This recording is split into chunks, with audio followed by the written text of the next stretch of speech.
NDC MP for Medina, Xavier Sosu, has introduced a private member's bill to remove taxes on sanitary pads and prevent future taxation of the product. There has been intense advocacy over the last few months for government to remove the taxes on the product, but government has not yielded to the demands. The proposed bill seeks to amend the VAT Act to remove VAT on sanitary pads and tampons. It will also push for the reclassification of the 20% import tax on final consumer goods to zero-rated essential social goods and prescribe future taxation. Xavier Sosu has since presented the proposed bill to the clerk to Parliament.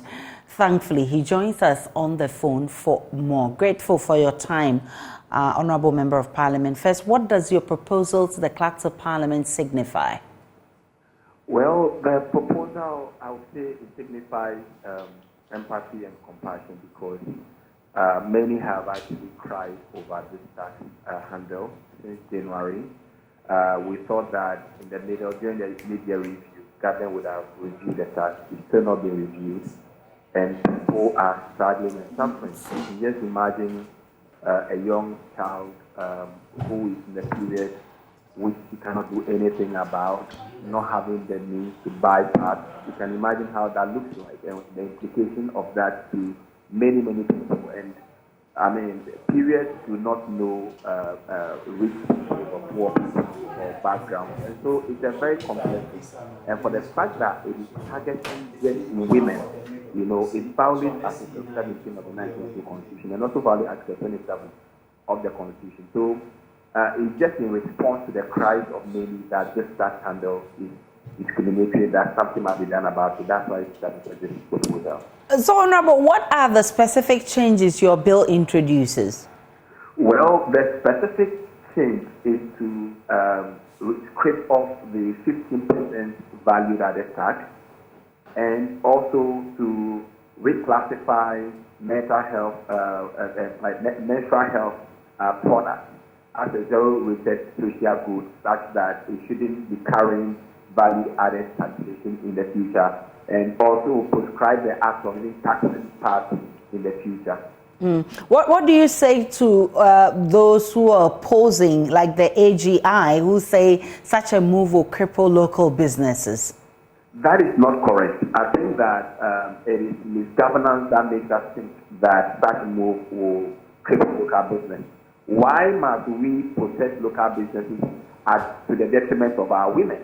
I mean, the women participate in all those local businesses as well.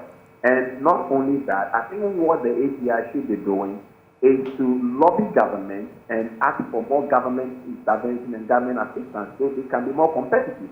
They shouldn't use, the fact that there could be inflow when those taxes are not there to make such argument. And there are best practices in Kenya, Rwanda, Namibia, and all those countries do not tax pads and menstrual health kits. And local businesses have not suffered. So it's not a correct argument.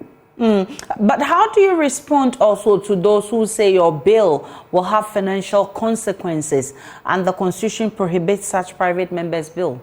Well, I think that position too is not a well-informed position because Article 108 makes it very clear, and maybe for the purposes of the audience, if I may read, Article 108 says that Parliament shall not, unless a bill is introduced or a motion is introduced by or on behalf of the President, A, proceed upon the bill, including an amendment to a bill that, in the opinion of the person presiding, makes provisions for any of the following. A, the imposition of taxation or alteration of taxation otherwise done by a reduction. This one, we are only reducing the tax on this product by 50%. And you think it does not contravene with the provisions of the Constitution? Absolutely not. If it is doing anything, this bill is advancing a very major, I would say, a very major discriminatory practice that the bill is dealing with. And remember that the tax handle violates international conventions on economic, social, and cultural rights of women. That tax handle also violates the U.S. Convention on Elimination of All Forms of Discrimination Against Women. That tax handle violates Sustainable Development Goal 3 and Goal 5. And so we are talking about people, a class of people who are very vulnerable. And remember, if you go to some villages, some of the children which they don't have pads, they are unable to go to school. People are losing their lives just because of pads. And remember the kind of emotional stress that goes with period, like the mood swings and all that. So the least we can do is to make this period easier for women, in this country. So that tax handle is insensitive. It is very, very, very, very, it's very, very obnoxious, and I think that it perpetuates inequality against women. I'm grateful for your time. Francis Sosu is MP for Medina, introducing that private members' bill to reduce taxes on sanitary pad. Let's get on.